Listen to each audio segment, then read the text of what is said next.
Peace. This is Learn to Speak Shona with Zimbabwe Kid. And today we're going to learn how to say faith.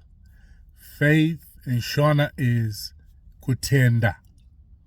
Now, KUTENDA can mean two things in Shona. KUTENDA as in faith, or KUTENDA as in being thankful. In this regard, I'm talking about faith. So, as an example, you'd use it in a sentence.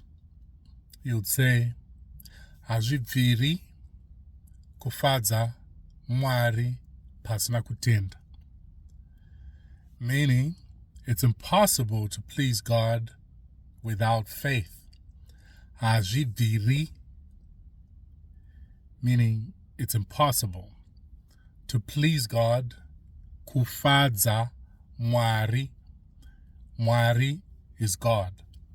Hazvibviri kufadza Mwari pasina kutenda. Pasina meaning without, kutenda faith. So that's the word of the day.